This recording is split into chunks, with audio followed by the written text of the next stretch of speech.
a protagonista do Día das Letras é unha muller. Van xa 60 edicións, 60 anos celebrando o Día das Letras. E sabedes cantas mulleres se dedicou este día? 5 mulleres. En 60 anos, 5 mulleres. Elas foron Rosalía de Castro, Francisca Herrera, María Mariño, María Victoria Moreno e este ano Xela Arias. Como elas, hai moitas máis mulleres que merecen este recoñecemento. Por eso, dende aquí, dende este recuncho de Palavea, lle decimos a Real Academia Galega que queremos máis días das letras dedicados ás mulleres.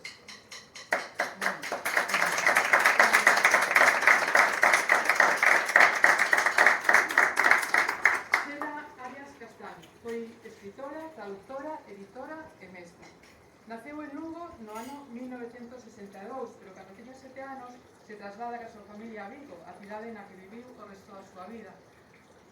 Morreu en novembro de 2003, con 41 anos. Ela decía que a cidade de Vigo a marcou como nena de barrio e como proletaria. No ano 73 escribe os seus primeiros contos, gañando o primeiro premio do concurso de contos infantís da agrupación cultural O Facho. A partir de 1970 comeza a publicar en diferentes xornais e revistas. En ese mesmo ano interrumpe os seus estudos e comeza a traballar en Edicións Xerais, que acababa de nacer en Vigo e onde permanecerá ata 1996. O seu primeiro libro de poemas, Denuncia do Equilibrio, a dá a coñecer, quedando como finalista do Premio de Poesía Losada Diego. En 1990 publica o segundo poemario, Tigres como cabalos. 48 poemas e 48 fotos en branco e negro de corpos espidos que despertaron a polémica no sistema cultural galego que, como di Xus Nogueira, non estaba preparado. Houbo que esperar algúns anos para entender este libro dentro das poéticas do corpo, moi influenciadas polo feminismo. É curioso que en algunhas das bibliografías que circulan estes días de Xela Arias este libro ni siquiera se menciona. No ano 94 nace o seu único fillo e da experiencia da maternidade xurde o seu terceiro libro de poemas, Darío a Diario, publicado no 96. Esta é unha obra de amor polo seu fillo, pero tamén de reflexión sobre sí mesma. En xuño de 2003, poucos meses antes de falecer, publica o seu verdadeiro poemario, Intemperium, un rotundo e lúcido libro negro que condensa as liñas máis persoais da súa escrita. Naquel momento, decía Xela nunha entrevista radiofónica, a vida real é aquela na que un se atopa a intemperie.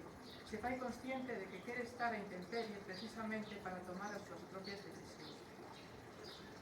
Xela Arias tamén escribiu prosa e, entre outras obras publicadas, destaca Non te amola, unha obra que representa moi ben a Xela Arias, que sempre levou en sí a nena de Sabia, a que nunca deixou de confiar na capacidade transformadora da literatura e da palabra. Ademais da súa faceta poética, Xela Arias adicouse moi ampliamente a traducción ao galego de escritores como Jorge Amado, Gianni Rodari, Cervantes e outros moitos e moitas, acadando varios premios por este traballo. Compaxinou a escritura, a edición e a traducción ca docencia, xa que retomou os estudos e licenciouse en Filoloxía Hispánica e Filoloxía Galego-Portuguesa e a partir do 99 comeza a dar clases de lingua e literatura castelá en secundaria. E por último, temos que falar tamén da Xela Arias comprometida ca sociedade na que viviu. Participou nas movilizacións contra a entrada de España na OTAN e tamén nas catástrofe do Prestige, participando moi activamente no movimento Nunca Máis e no colectivo Burla Negra. Defensora da vida e da paz, protestou tamén contra a guerra de Irak e non nos cabe dúbida de que de estar hoxe entre nós estaría berrando contra o xenocidio do pobo palestino. Remato con unhas palabras de outra poeta galega, Ana Romaní, que define a Xela Arias como unha poeta inconforme, consciente do lugar, do idioma, do xénero, da nación, mais en colectivos que aperten e sen obrigas que sometan. E agora nada mellor para coñecer a Xela Arias que escoitar